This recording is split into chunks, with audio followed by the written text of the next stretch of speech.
over time, all of these changes helped me to fill the void. And I learned how to catch the negative self-talk and be positive and compliment my body and love my body and come to acceptance. And I stopped binge eating. I overcame the food addiction. So I think for anyone who's going, oh my God, like, can I ever actually really overcome it? Like 100% with confidence, you can. You just have to get to the roots and address what is at the root causes for you.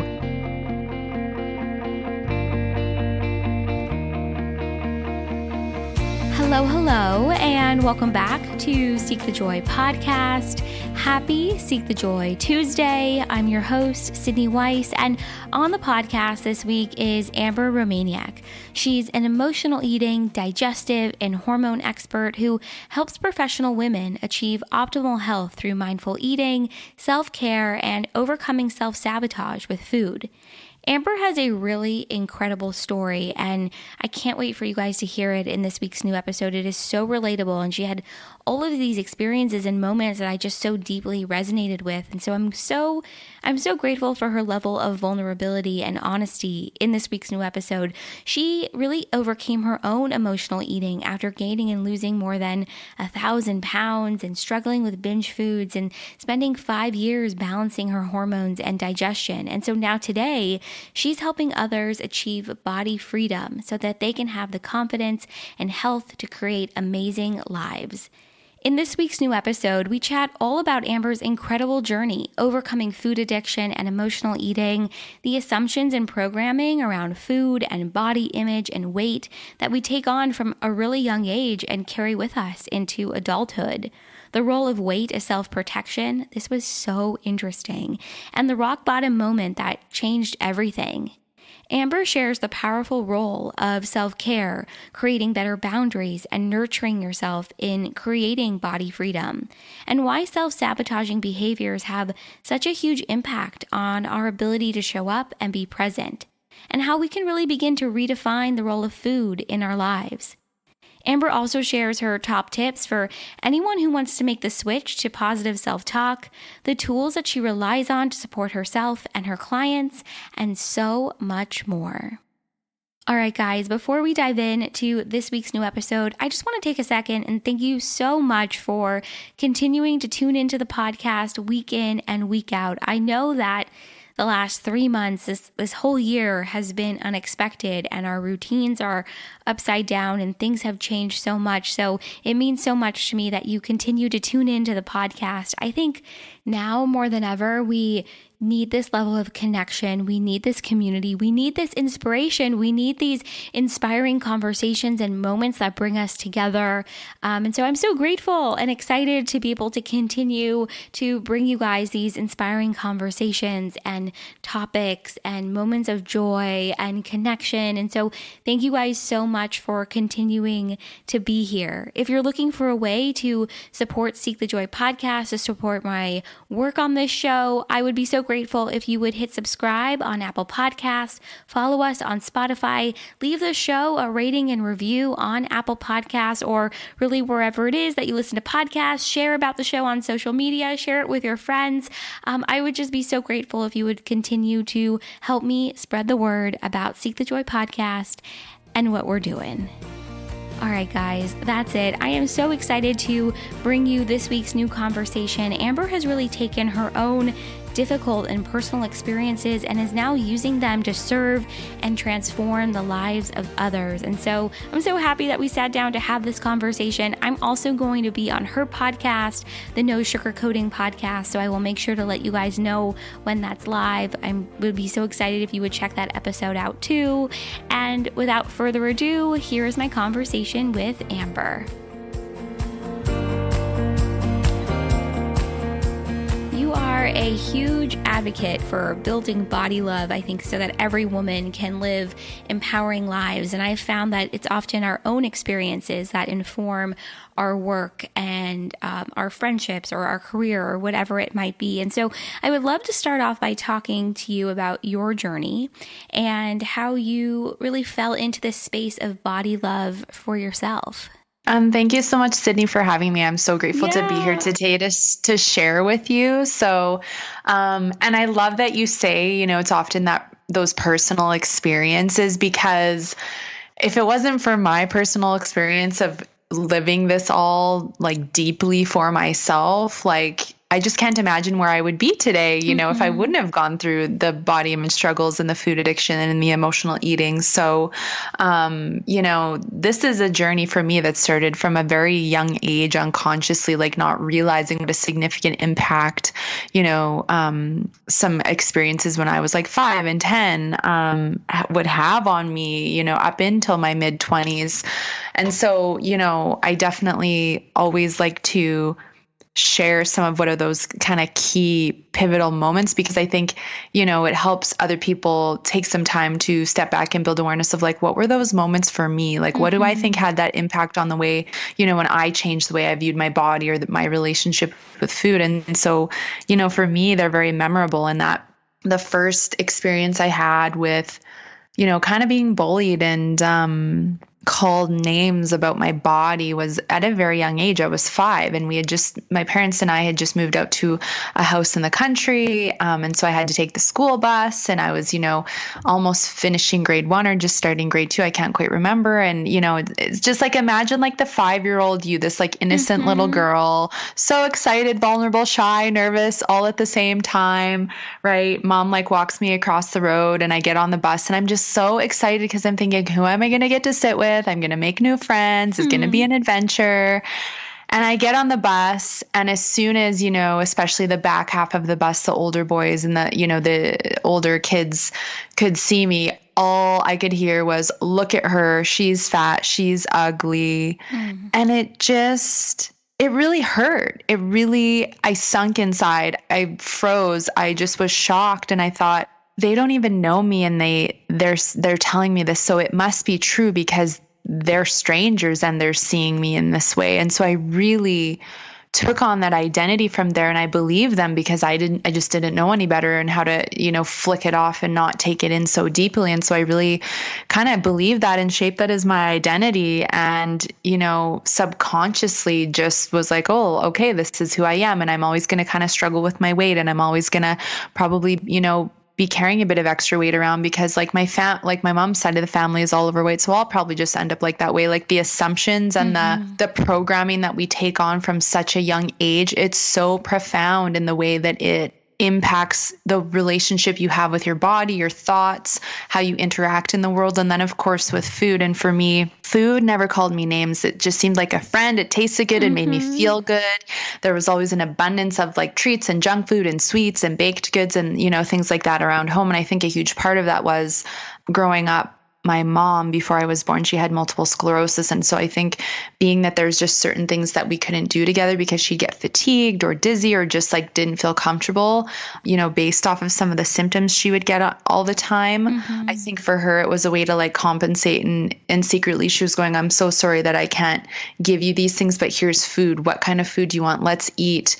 Let's go get fast food. Let's go eat whatever you want, whenever you want. Because she also has, and still to this day, has a deep sugar addiction and food addiction. And it was innocent. It's not her fault. I don't blame her, but I just think like growing up and witnessing someone else be so emotionally attached to food and addicted to food and eating all the sugar and sweets and like she was always calling herself names and hated her body and was always putting herself down. And I think just all of the probably shock and emotional distraught of getting that kind of a diagnosis at 31 years old. I can't imagine, what that would have been like to then get pregnant and have me and like, both my parents trying to deal with that whole situation. So I think that also had a significant impact because I just didn't know how to cope with emotions or with my mom's situation or like that I had been called these names. And so I just really was like, okay, well, I think probably in order to be loved, in order to be accepted, especially by guys, by boys, to have success, money, all these things, like it looks like you have to be thin and pretty and like all of these things because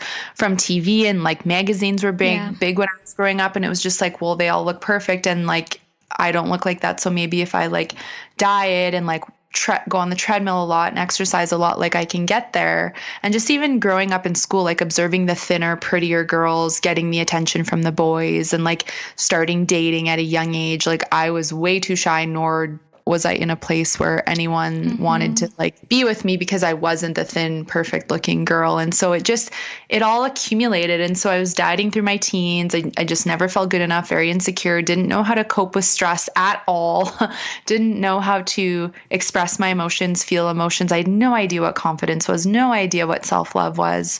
And then it was, where the binge eating and the food addiction really took over was, I was about 20, just before I had turned 21, and had a relationship end and just felt so hurt and upset and lost because I had this massive void, this lack of self-love that I expected this other person to fill, that I didn't realize it was my responsibility to take care of. And so I got this motivation to lose weight really fast because I just thought that, well, this must be what I need to do. I must just need to finally like lose this weight, be perfect looking, have the perfect body, and then everything will just work out in my life.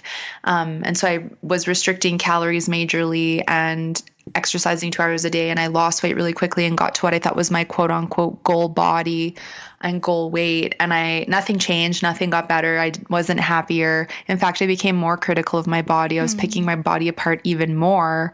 And anyone that I speak to about this that I've either had on the podcast or talked to as a guest, like we always can agree that like losing the weight did not resolve anything. And usually it just created more issues because now my cycle was disappearing because I was too thin and didn't have enough body fat. And like I was obsessing on the scale. So like if I did good, like, and I reached my goal weight, I was like, oh, maybe I can lose like 3 or 4 more pounds. Like, let's push the envelope even more. Right. So it just like almost fueled the obsession. And yeah, I just became very arrogant and even more self-conscious. And so then of course I'm attracting guys who are super superficial, like more superficial than I was. And the irony of the situation is when I couldn't keep up with this routine and this, restriction and intensive extreme exercise, I just went, screw it. Like, and then the switch flipped and I just started to binge like crazy. And I gained like 60 pounds in 4 months. And those guys that wanted to date me when I was really thin wanted to have nothing to do with me once I gained the weight. So, but that was all my own mirror, my attraction. Like if I'm that superficial and, all about the external, of course, I'm going to attract other people into my life that are in the exact same place. Right. Yeah. It's just that at the time I didn't realize it. And I thought, oh my God, here I am like living this 5-year-old like trauma again of, being rejected because I'm not the perfect size. Yeah. So for me, that food addiction, that binge eating, it was very severe. Like it looked like me going to the store, and I would go to like the organic store, the healthy store, quote unquote, and be like, oh, well, I can justify this because it's organic cane sugar and like it's organic wheat and like it's organic things. And it's like, it doesn't matter. Like I'm eating copious amounts of cupcakes and baked goods and pints of ice cream and bags of chips and chocolate bars and like, pasta salad and sandwiches and pizzas. And like, I would binge to the point where I just felt so sick and so full that it was just like unbearably uncomfortable, both physically and emotionally. And then I went through a period of time where I binged and purged for about 6 months. And that was really horrible because it just felt like, it's like there was this deeper down part of me that I didn't yet know was there, but it just felt so horrible and so wrong to do it. But my ego, my self-sabotaging mindset was just in such full control and like wanted me to have control over my weight or body. And I thought that by, purging that I would not gain the weight, even though I did. And it just felt so horrible after I did that. And so I got to the point where I was like, I have to take responsibility. If I binge, I can't purge. I have to own this. And so that stopped. But really what was the rock bottom moment was, after I had finished a binge and I was reading about binge eating and like, starting to do some searching online to try and figure out what was going on with me, what was wrong with me. And it talked about like the health issues that can be created and, the heart issues and the inflammation and all of these physical symptoms, and then the emotional hurt and regret and sadness and anger and deep frustration and despair of like, I don't know why this is happening. I don't want this to be my life. This isn't meant to be my life. Like I had such a great upbringing aside from these, personal things. Like I was always happy and had so much fun and went on so many adventures. And it kind of still makes me emotional to this day because it just did not feel like that was the path my life was meant to be on. But it was just so overwhelming because I had no idea how to stop, why it was happening. And then it just had such a strong hold on me. And so I had like thrown the food in the garbage because I always did that after I was done eating, to just be like, well, I'm not going to go dig through the garbage, so I'll just throw it away. And that particular evening, after about an hour and my food had settled, I was like, oh, I want another cookie. If this is the last time I'm going to do this, then, I'm going to, have a cookie. And then I was like, oh yeah, they're in the garbage. So I went into the kitchen, opened my cupboard, and I'll never forget like my little blue garbage can. And I pulled it out and threw and found the cookies and, started eating them on the floor and just immediately cried and felt so embarrassed and shameful. Like it was just so deep and thinking, I just ate it out of a garbage. Who am I? Like, yeah, I just was in shock that I was even in that place. Like almost a stranger to yourself in some ways at that point. Like, who am I? Like, I totally get it. Like you had that moment, because I think there's always a turning point for everyone, right? Where you have this moment where you're like, wait, did I just do that? Or did it really go this far? Or you just don't recognize yourself, I think, in the same way anymore. Yeah. And it's like there's this part of you that's so sad and so broken, and this other part of you that's so angry and like frustrated that you've gotten to this point. But then there was this part of me that was bigger than all of that, which was, I'm tired of the suffering. I'm tired of the fear of the unknown, of what it could look like if I try to deal with this and overcome it. I'm tired of isolating. I'm tired of being alone and like, not going out because I don't feel like I'm good enough, or like I'm not a low enough weight on the scale. So I'm not dating. I'm not being social. I'm not going out with friends or like making memories. Like I'm literally going to work, coming home, eating and watching movies and wishing that my life was the movie. And I'm like, I'm wasting my life, and I'm like going to cut my life short if I keep this up, because I don't know how long my body's going to keep putting up with this intensive self-sabotage with food. Right. So it really was a huge moment for me, because whilst I had a lot of struggle still after that, it really motivated me to not let the fear of the unknown of what's to come block me anymore from starting to take action. And I think that that's so important, because fear is such an epidemic, and fear really freezes people and blocks them from moving forward. And I always say, everything you want is on the other side of fear, whether that's food freedom, body freedom, learning how to love yourself, the promotion, starting your business, creating success, opening up to love and like a loving relationship, whatever it is. Like we get into fear mode. We have our ego, that self-sabotaging mindset, and it tells us all the reasons why we should stay where we are and keep struggling and stay in this comfort zone, even though you're suffering immensely. Yeah. It's so important to work through the fear, or get to support to work through the fear, because it's so detrimental and it costs us so much physically, mentally, emotionally, financially, spiritually to stay in fear mode. And that's where it really inspired me to be like, well, I'm going to figure this out. Like here I am in the jungle, like in the middle of the jungle, no path, with my little like knife, like to carve my way through, right? All the weeds and the trees. And I was just like, for whatever reason, feel like I just need to figure this out on my own. I was two things. I was too afraid to talk to anyone about it, too embarrassed. And I didn't have the money at the time to like go and like spend on anyone. Plus I didn't know anyone that I would trust enough to share it with. Yeah. So it was like starting to read. So sugar was one of the first things that I really started to read about, because I was so addicted to it. Every time I ate it, I just lost complete control. I craved it like a crazy person. I was sugar addiction is so real. It's so real. And I'm so glad you say that, because once I started to read about the fact that like refined sugar is 10 times more addictive than cocaine, and it excites the same parts of the brain as a hard drug does, I was like excited and shocked all at the same time that we live in a world where the food industry is so corrupt, like the big food industry, and like they create food to make you addicted so that you keep spending money on this food, and then you get sick, and then you eventually at some point probably need prescription drugs. And I was just like shocked to find that out, but also empowered to be like, there is actually nothing wrong with me. Like this food is making me behave this way. Yeah. It's so interesting, because you mentioned this a little bit about sabotaging behaviors, and it's those sabotaging behaviors that stop you from living your life. It interrupts your work, your business, your relationships, romantic love, friendships, etc. But then the food that you eat perpetuates that level of sabotage and then puts you back into that space of fear. So identifying for yourself, like, okay, is it sugar? Is it whatever it might be? I think it's changes then how you can approach this sort of healing for yourself. Oh, 100%. Because not only is refined sugar, that reactive, and then it impacts your blood sugar and gives you the cravings. And again, it fuels that all or nothing mentality, and you just eat it until you feel so full. I started to do more reading about gluten, which is the inflammatory protein in wheat and rye and certain grains, that like the gluten content in wheat has increased times 400% in like 50 years. And that gluten excites, it has those like opioid like receptor responses that it creates in the brain as well. Because it's like I would eat a piece of bread and like all of a sudden be like, I want to eat the whole loaf. And then the same thing with dairy. And then I started reading about casein, and that's the protein in the dairy. And they know that from a young age, if they can get kids hooked on this stuff, like they'll have a customer for life. Because I'd eat a piece of cheese and then I'd want to eat the whole block. And I'm like, why is it so easy to lose control with these foods? And so, learning about the way that it impacts the brain chemistry and then like gives us that pleasure response, it just was so, again, shocking but empowering, because I'm like, wow, no wonder I always lose control with these foods.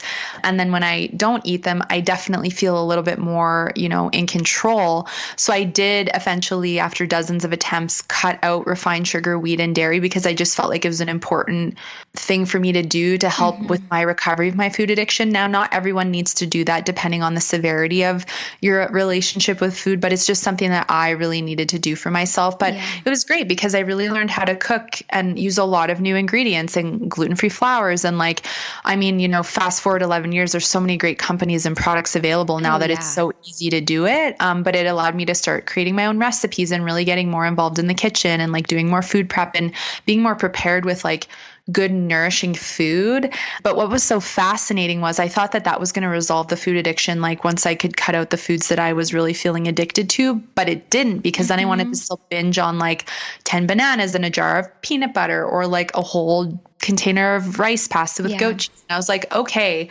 this is where the emotional journey really started, which was like, there is a void I have. I'm trying to fill it with food. I'll never be able to fill it with food. I don't love myself. I hate my body. I loathe my body because I wanted her to look a certain way.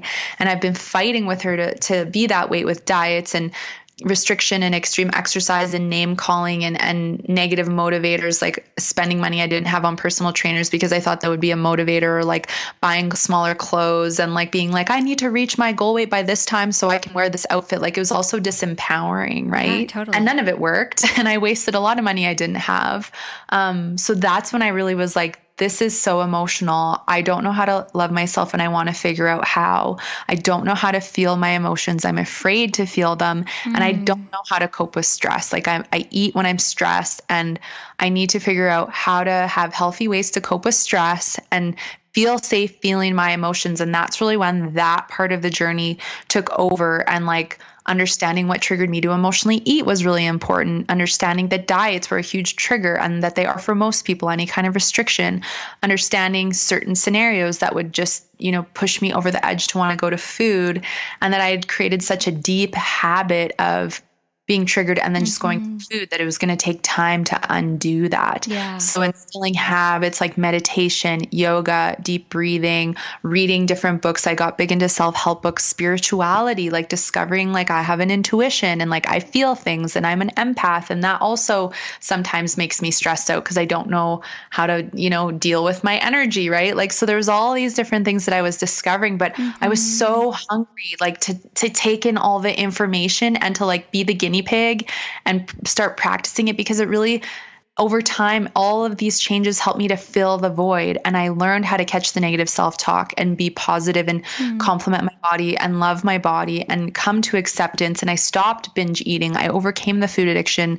I haven't emotionally ate in like 8 years, right? So it's like, amazing. Thank you. So I think for anyone who's going, oh my God, like, can I ever actually really overcome it? Like 100% with confidence, you can. You just have to get to the roots and address what is at the root causes for you.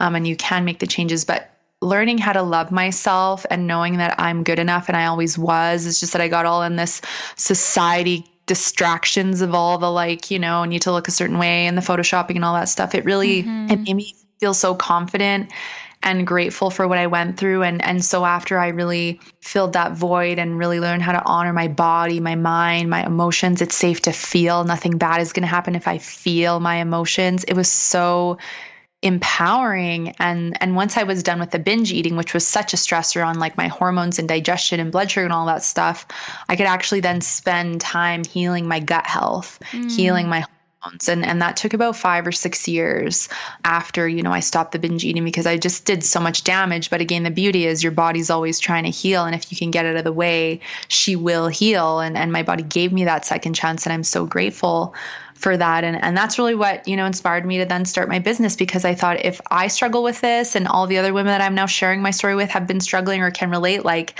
how many people, especially women, have or are struggling with this? And it's like 90% of the female population in North America, has struggled with some form of body image struggles, diet mentality, emotional eating, eating disorder. And like that is way too high of a stat. Like it's shocking that it's that high. Yeah, it really is. And first of all, thank you so much for everything that you just shared with your journey. I think it's always so empowering to hear where someone else has been and where they are now. And there's so much wisdom that you've gained through going through this. And so it's almost no surprise to me that you really unpacked everything for yourself and by yourself, and that you weren't necessarily working with someone else to help you do it. I've found that sometimes we are given experiences or difficulties or obstacles, whatever they might be, because we're supposed to learn from them and then be able to share that knowledge and that information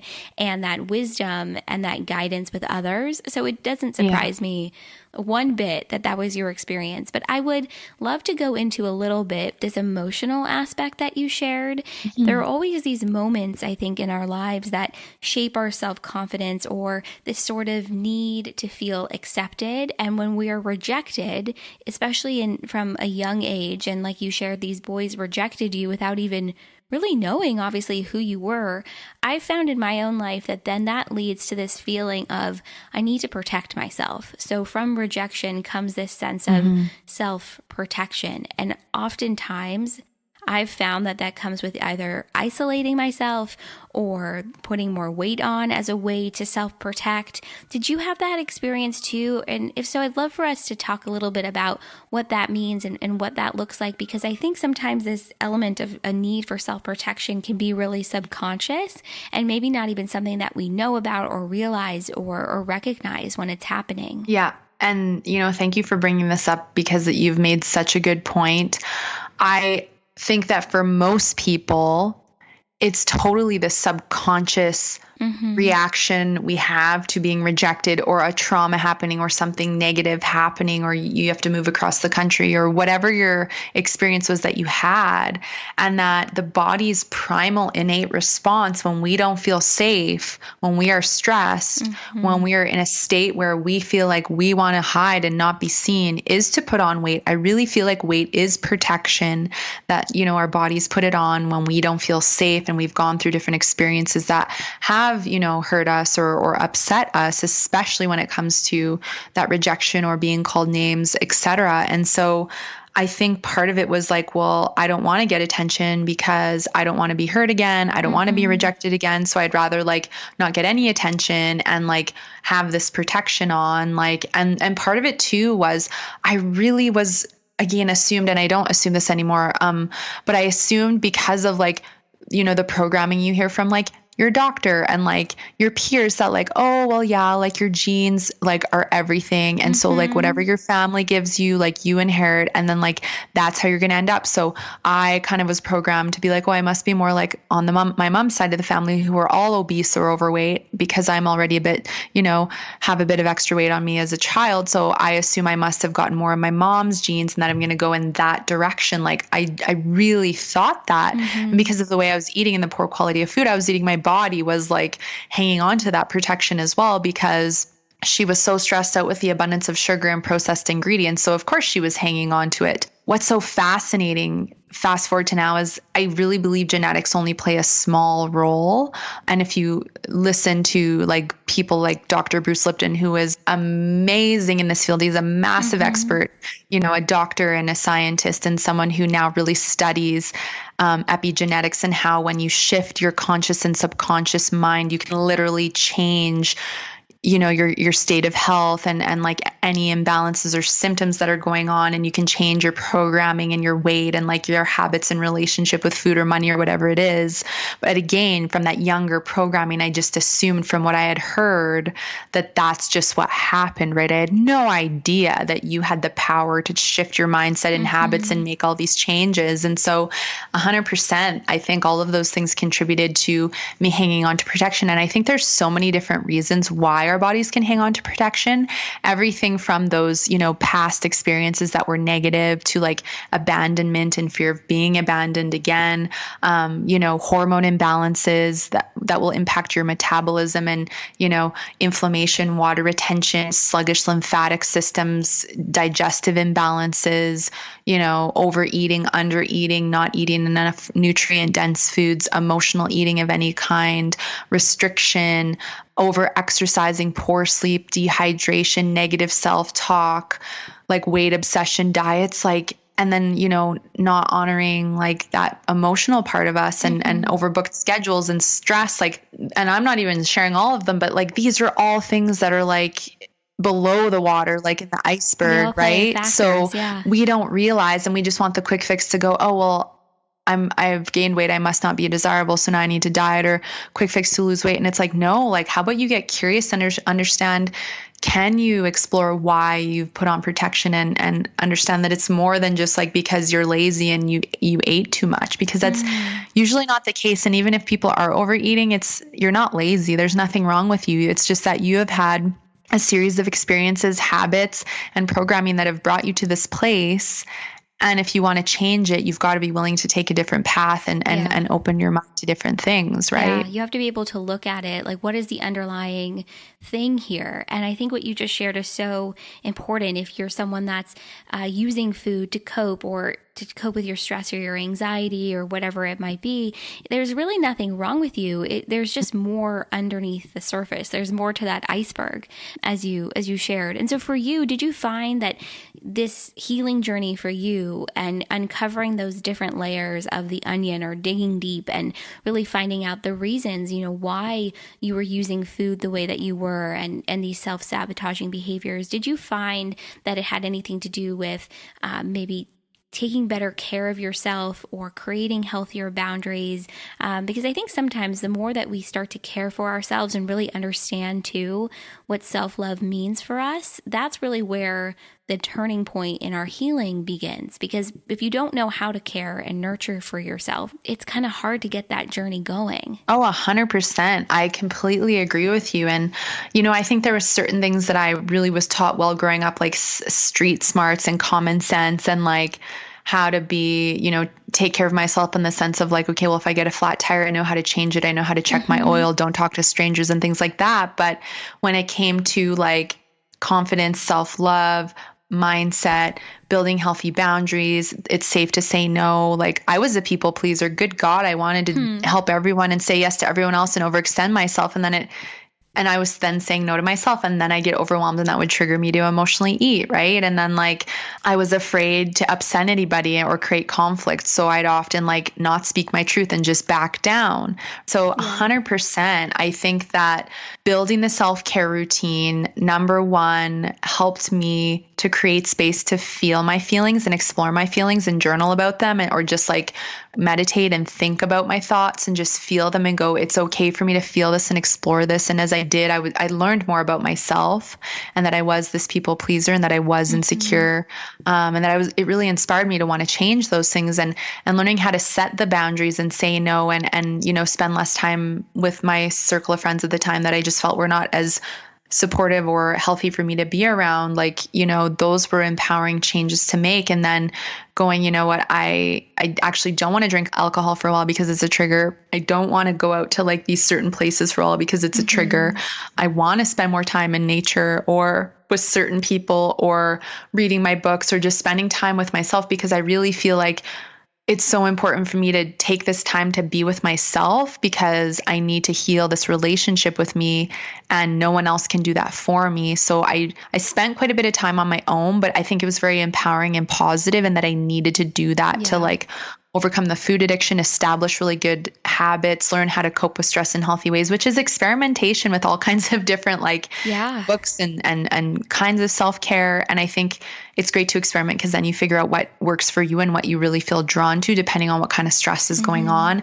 And all of that really, really, really, really helped me because, again, from the space of manifestation, I kept manifesting jobs, and the boss was very controlling and actually very mean to me all the time. And I kept taking it, and I'd get anxiety and get so stressed out and like be treated like crap, even though I was doing really good work. And I was like, why am I attracting all of these women who just like hate me and like, such an interesting mirror, right? You know what I mean? Yeah. But there was that inner like need to have such deep control for fear of losing control with my body and food. And I'm just like, well, no freaking wonder I attracted all of that. When I had my last job and was released from that job, it was the best thing that ever could have happened because it was just before I was going to start my business and allowed me the full freedom to do it my way. And it was so empowering to build that because like I have such a great self-care routine now. I upkeep it, not because I'm afraid to lose control with food, but because I see the deep value and how grounded and at peace and light and happy it makes me feel, and that I get to connect with my intuition, my soul, get these insights and you know, feelings and trusting that gut feeling. And it's helped me love myself. And through all of that, you know, I was able to manifest and create a really powerful business that I've had for, 7 years now, and work with women all over the world and speak and have a lot of really great opportunities and more to come. And I manifested a very soul level, like loving relationship with a man whom I absolutely like fell in love with him the moment I met him, but that it didn't work for the first 4 years that we knew each other. But now 9 years later, it's worked for the last 4.5 years because we both worked on ourselves, right? And the abundance and like healthy people and healthy relationships and aligned opportunities. Like it's so true when we shift our mindset and our habits and behaviors, what we attract into our life completely changes for the better. Yeah. It's really fascinating. And it's such an interesting mirror as you continue to do this work. You see how sort of your external world begins to reflect your internal world. I think it's really beautiful and really powerful. While you were talking, I was just thinking about something that you touched on earlier about food. The reason I'm thinking about this is because I started to think about my own relationship with food. And in the last, I would say, 3 months, I've had to cut a lot of foods out of my diet because I'm either allergic to them or it's just part of a new protocol that I'm doing. And I realized right away just how much my relationships with others really centered around food and the moments that they created. Like food can often, I think, define our relationships and experiences. And I think you shared this at the beginning, but definitely carries this quality of like love and support and nurturing because food's not going to, come back at you with an insult or hurt your feelings. It's always there, Yeah. I've found often that a lot of my relationships either have centered around food or I found food to be that relationship when I didn't have the relationships in my life that I wanted. So if I didn't have like things were going rough with like career stuff, okay, there's food. You're having issues with friends, there's food. You're having issues with family, there's food. And I realized, and you touched on this so beautifully,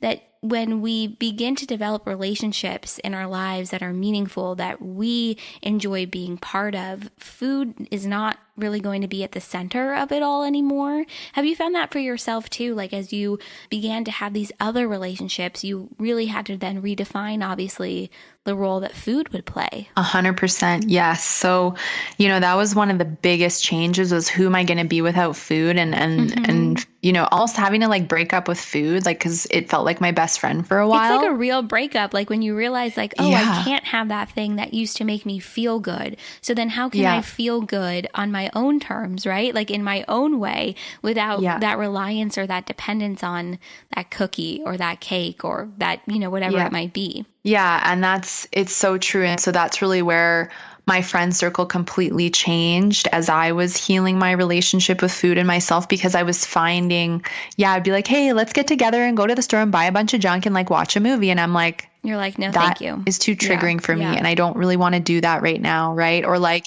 it would be largely circled around alcohol and food, or like, what's wrong with you? How come you're not drinking? How come you're not eating this? And I'm thinking there's nothing wrong with me. What's wrong with everyone else for thinking that it's okay to treat your bodies like this on a regular basis? Right. And so definitely for me, once I stopped diets, once I, would focus on sitting and eating my food mindfully and then completing eating and going to do the next thing in my day, becoming present was a really important part of letting go of food obsession and thinking about food all the time. And so was, integrating the self-care and not planning every meal, not going, what am I going to eat next? Or, worry about like, oh man, I have a craving, I'm going to lose control later. Like, I just think that shifting the friend circle and not revolving everything around food. So if a friend wanted to get together, I'm like, yeah, let's go for tea, or let's go for a walk, or let's go to the mountains, or let's like do an activity that really doesn't include food. And I'm actually going to bring my own lunch right now, just because for me, that's what I needed to do to feel safe. And then eventually got to the point where it didn't matter anymore. But there's a certain vulnerability period that I feel like everyone experiences as they're overcoming emotional eating or food addiction. And it's different for everybody. But I think it's so important to just honor what you need and where you're at. So if that means you have to make your own food and take it for a while, or if you have to tell people you have certain sensitivities or just foods that you're not eating right now, that's totally okay. And don't be hard on yourself or judge yourself if that's where you're at. If you don't need to do that, that's fine. But I think people feel so much shame and embarrassment around like that they'll be high maintenance. And it's like, no, like if this is what's going to be the difference between you losing control and falling back down the mountain this weekend, then like take that stand for yourself, because people will often support you. And if they don't, and they're questioning you and judging you and trying to make you feel bad, well, then maybe you want to question whether or not you want to be spending your time with those people. Like they're not your people. Yeah, that's what I realized with a lot of people I was hanging out with. I'm like, these are not people. They don't get it. And I'm not going to sit here and try and like beat this to death and try and explain it to them. But yeah, so as I did all of that, I found my focus largely came off food. And then it was like food for nourishment, not food for anything else, but for nourishment. I just think it's so empowering to do what you need to do for yourself. Yeah, I think so. Because at the end of the day, it's your health, it's your body, it's your life, right? Yeah, it's your health, it's your body, it's your life. And at the end of the day, you get to choose and you're in control in that way. I love what you said about this vulnerability period that we often all experience, where you're sort of raw going through these changes and this level of awareness and really beginning to take care of yourself and nurture yourself in a different way. And I think the tools that you mentioned earlier, from meditation to the different forms of self-care that you do, those are really important. And I think when you find something that works well for you, I say take it and run with it. And something that has helped me throughout my whole journey has been this element of switching my negative self-talk to really positive self-talk. And tell me if this was maybe your experience too, but I think it's really awkward at first to like switch to that sort of space of positive self-talk. Like you go from being hypercritical of yourself and really uncomfortable in your own body to, you look great today. You are radiating, like whatever you say, right? Like while you're looking in the mirror. Do you have any tips or advice for someone who is looking to make that switch to that more positive self-talk, but it feels awkward or uncomfortable? Yeah, and it really does. And it did for me too. I can so relate. I didn't believe it all at first. I felt like a fraud. Totally. I was like, this is never going to work. I'm never going to get there. Like, what's the point in doing this? But this is the thing, is your ego, your self-sabotaging mindset doesn't want you to heal, doesn't want you to have freedom, doesn't want you to, have success with these things. So it's going to try and do everything it can to talk you out of it. You have certain things that you're used to telling yourself. You have a comfort zone. You have what you're familiar with. And even if it's negative, it's what you're familiar with and what feels comfortable. So you have to remember that anything that you're changing at first is going to feel wrong, weird, uncomfortable, silly. You might feel like a fraud. You might be like, I don't believe it. And to just allow that, because it's about repetition, doing it continuously over and over again, building awareness where you can catch the negative self-talk and go, oh, yep, nope, that's not me. I'm sorry I said that. This is actually what I really mean instead. And to go into positive affirmation, do EFT tapping and say positive affirmations. Write in your journal positive affirmations like, I am healthy. I love myself. I am well. I am beautiful. Like whatever it is that you're wanting to shift your mindset toward, focus on that and catching the negative self-talk as much as you can. And I really believe it, like fake it till you make make it act as if it's already happened. And what happens over time is that old subconscious and conscious mind programming that you've built up until this point, you start to unwire it. And then you create this new programming and these new thoughts and beliefs and patterns that are this positive thinking, these affirmations, and you're taking on this new identity, and what you focus your energy on grows, and what you emotionally get involved with grows and you manifest. So that's where, even in the beginning, if you don't feel it or believe it, or it's weird, to just keep doing it anyway, because at some point you start to believe it just a little bit, and then a little bit more and a little bit more. And you're like, yeah, I'm getting there. It's starting to change. I'm starting to feel better. Now doing this is starting to feel more like me, and it's starting to feel more uncomfortable. And what's feeling uncomfortable is being negative and being critical. And it's like this switch flips. And once you have that deep level of awareness and you build those good new habits, and you're constantly showering yourself with, compliments and positive self-talk, it really gets so much easier. And like, I don't know about you, but I just don't, especially pertaining to my body image, like I don't find myself being critical of my body anymore. Like I don't say mean things about my body or myself. Like I'm always like, I love all of me, and I'm so grateful for all of me. And like, I love and embrace every part of me, that is, perfect and imperfect. Yeah. And I'm just so grateful to be here and be healthy. So, you can really shift that. And the beauty of it is as you go on a deeper journey with yourself and the emotional state, and really building the self-love, is you realize the journey never ends. You're always going to be, working on other parts of you. There's going to be new things that will come up to surface as you're ready to grow more and expand and heal some other part of you, and to just be open to that, because I think this is life's work, and this is the best work you can ever do, because when, stressful situations hit or unprecedented times come, you have so many healthy ways to cope. You can get grounded and find peace within yourself. You have this deeper inner knowing that everything is going to be okay, and that you can take care of yourself. I think that there is nothing more valuable than being able to give yourself that through anything then that comes your way, because you will be okay. Yeah, it's self-care, self-love, developing inner trust within yourself, confidence, whatever, acceptance, whatever it might be. It's not a destination. It's really the journey. And so you said this so beautifully. Different things will come up where you'll learn more about yourself. You'll evolve. Your understanding of who you are and how you feel will change with that. And thank you so much for coming on the podcast and having this conversation with me. Amber, you really turned, I think, one of the hardest experiences that we can really go through into such a beautiful and powerful mission to really help other women who are on their way to wanting body love and body acceptance and body freedom. So thank you so much for coming on the podcast and having this conversation with me. Where can everyone find you, connect, and learn more?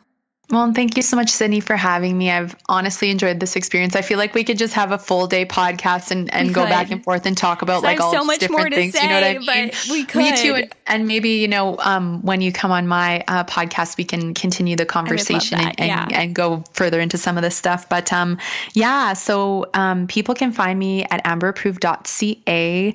There you can read more about what body freedom is. I have a free emotional eating quiz as well. I do offer a 30-minute complimentary body freedom call to connect, talk more about your health struggles and goals, where you're seeking support, and maybe what's holding you back. And it's just great to sometimes have a conversation to get some stuff off your shoulders and just see maybe, if there's something you want to do differently, or if you want to explore getting further support.